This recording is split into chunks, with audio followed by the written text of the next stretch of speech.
how do we really develop shooting over these 3 or 4 years that we've got players in? And I thought you were doing that. So I wanted people to hear how you were doing it.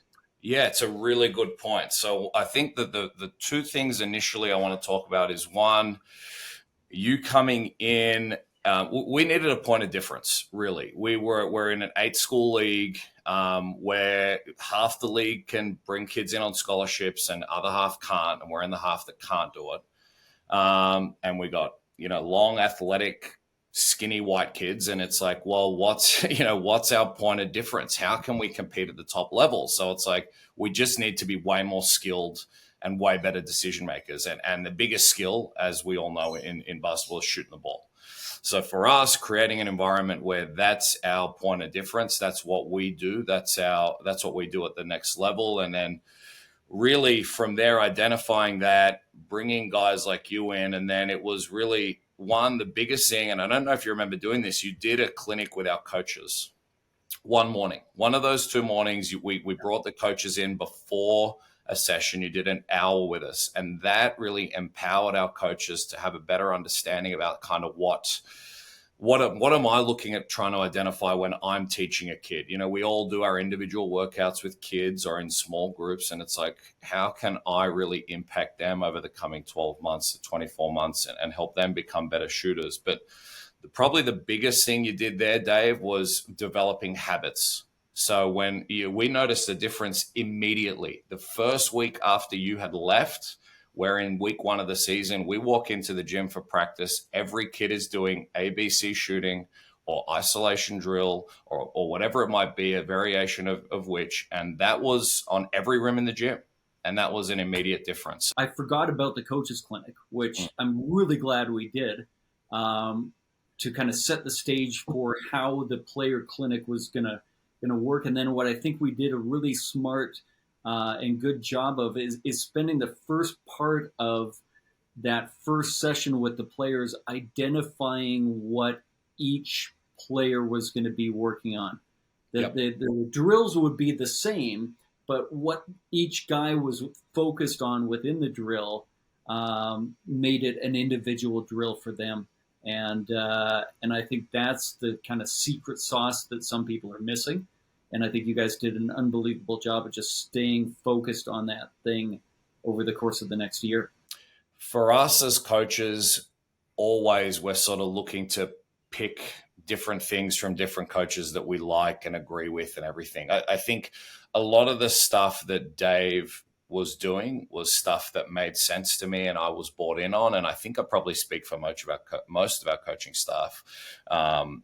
That they would have agreed. So for us, it was, how can we implement this in our day-to-day? So the team practices regularly were in the afternoons, so after school 3 to 5 p.m. But in the mornings, we had access to the gym from about 6:30 a.m. to 8 a.m.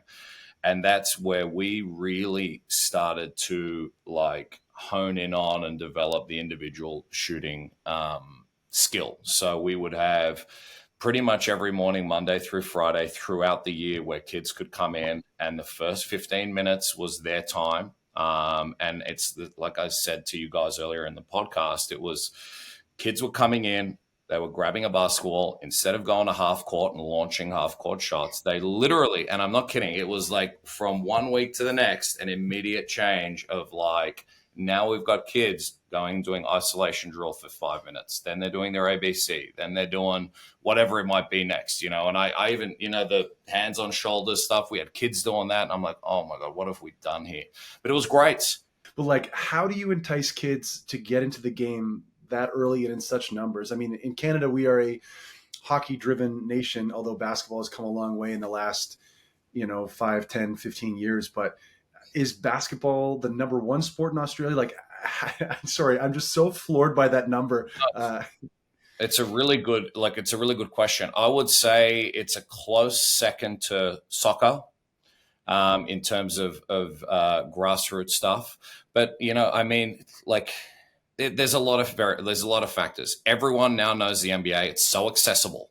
20 years ago, you had to go get a newspaper to get the last week's results. Now it's like kids are watching it on their iPads at school, and every kid, even the non-basketball kids, have access to the NBA, and the NBA is, it's on TikTok and it's on Instagram, so it's all just there, and there it's so accessible, so that helps big time. The other thing that helps is when parents are picking sports, it's like, hey, do I want the fast pace up and down thing where my kid gets to touch the ball more and move a lot and it's done in 40 minutes?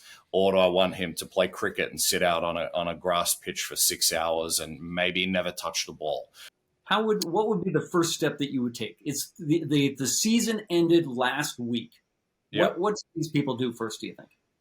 Look, I think, again, you sort of got to identify like who you are.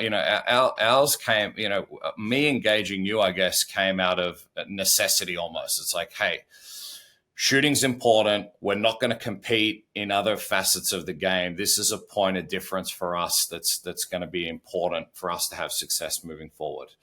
Second thing is you got to be really sort of hungry as a coach to access information and learn. So for me, being able to spend time with you, and whether it's, on the court, watching you work, whether you're presenting to me in a clinic or watching you interact and engage with your athletes, or it's just sitting, having a beer with you, eating Brazilian barbecue and just picking your brain about stuff. And I know we laugh about it and all that, but that's almost the most valuable stuff, is just having those really sort of informal conversations. If you're a coach of a high school and you've got you and your assistant coach and 12 players versus the number of coaches that you guys had? Yeah, that's a really good question. I mean, I guess you have to, like the luxury we had is we had time, we had resources. Whereas, as you know, a lot of these coaches are time poor and resource poor. So it's like, how can you best use the time you've got available to you? Or how can you give the kids the tools to do it on their own? And I think that comes down to kind of empowering them with the information they need. And I could probably run a shooting session with 12 guys right now.